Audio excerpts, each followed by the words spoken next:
নমস্কার, আমি জ্যোতিশ্রী তপন। আজকে আমি আপনাদের মীন রাশি 2025 সাল কেমন যাবে প্রথমে বলি। মীন রাশির 2025 সাল খুব ভালো যাবে না। তার কারণ হচ্ছে মীন রাশিতে এখন অ্যাট প্রেজেন্ট টাইম শনির সাড়ে চলছে এবং 29শে মার্চ 15ই চৈত্র শনিবার রাত্রি 9:44-এ শনি কুম্ভ রাশি থেকে মীন রাশিতে প্রবেশ করবে।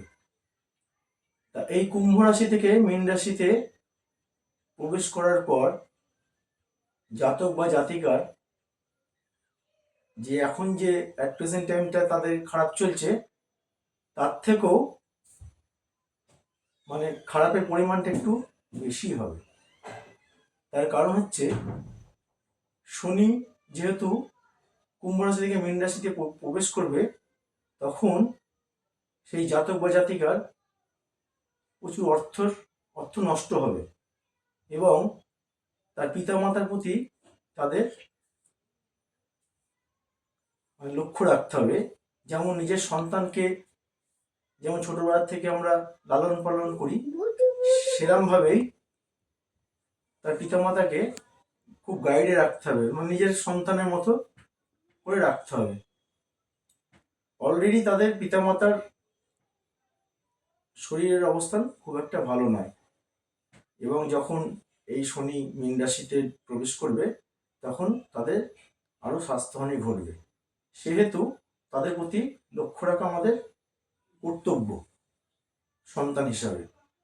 এবং সেই সময় তাদের প্রচুর বদনাম হবে, অর্থহানি হবে এবং বিভিন্ন রকমের সমস্যা আসবে, এইগুলো ক্রিয়েট করবে। এবং 2025 সালে রাহু আপনার কুম্ভে আসছে এবং কেতু ষষ্ঠে যাচ্ছে মীন রাশির, এবং রাহু দ্বাদশে আসছে।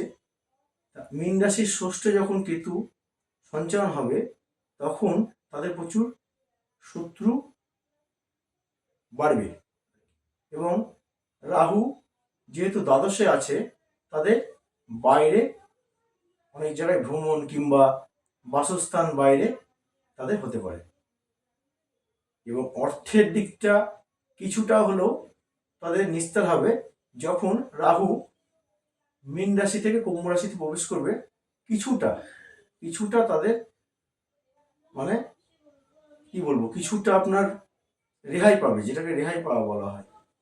যেহেতু রাহু এখন মিনে বসে আছে, সুতরাং তাদের অবস্থান খুবই খারাপ আছে। এবং যদি কোনো জাতক বা জাতিকার জন্মকুণ্ডলিতে শনি তুঙ্গস্থ থাকে কিংবা শনি সকেত্রিক অবস্থায় ভালো পজিশনে থাকে, তাদের ক্ষেত্রে 7.5 কিন্তু ইফেক্ট এতটা পড়বে না। হয়তো পড়বে, হয়তো 100 ভাগের মধ্যে 30 ভাগ পড়লো, এরকম ধরনের পড়বে।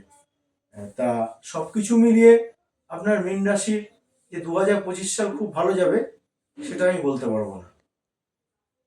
সেহেতু মীন রাশির জাতক বা জাতিকাদের 2025 সালটা খুব সতর্ক অবলম্বন করতে হবে। তা ভয় পাওয়ার কিছু নেই। যদি মানুষ সতর্ক অবলম্বন করতে পারে, তাদের অনেক কিছু বিপদ থেকে তারা মুক্তি পাবে। তো একদম যে খারাপ সেটাও বলবো না, তবে খারাপের পরিমাণটা বেশি হবে। তা আপনাদের আজকে মীন রাশি নিয়ে আপনারা জানতে চেয়েছিলেন, তা মীন রাশির যেসব ঘটনাগুলো ঘটবে সেগুলো আপনাদের বললাম। এবং বৃহস্পতি, আর একটা কথা, বৃহস্পতি বৃষ রাশি থেকে মিথুন রাশিতে যখন গমন করবে, তাহলে মীন রাশির চতুর্থ স্থান হচ্ছে। এই চতুর্থ স্থানে যখন গমন করবে তখন তাদের চতুর্থ একটা হাউস বোঝায়, বাড়ি। এই চতুর্থ স্থান এবং কর্কটে যখন বৃহস্পতি গমন করবে সেদিন পর রিটার্ন করে, তখন এই চতুর্থ স্থান কিংবা পঞ্চম স্থান, এই স্থানগুলোতে বৃহস্পতি রেজাল্ট ভালো দেয়। চতুর্থ স্থানে যখন ঢুকবে তখন তাদের কিছুটা কিছুটা আমূল পরিবর্তন দেখা যাবে।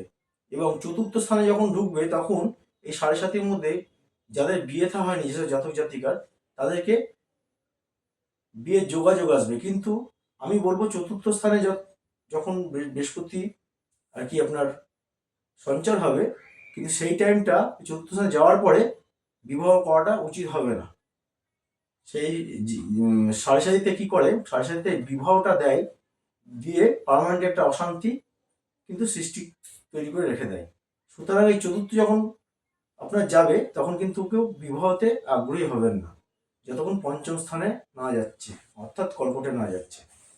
তা মীন রাশি সম্বন্ধে আমি যেটুকুনি বললাম, বেশিরভাগটাকে হয়তো আপনাদের খারাপ লাগবে, যেহেতু 2025 সালটা এরকমই যাবে, আমার নিজস্ব প্রেডিকশন অনুযায়ী আমি বলছি।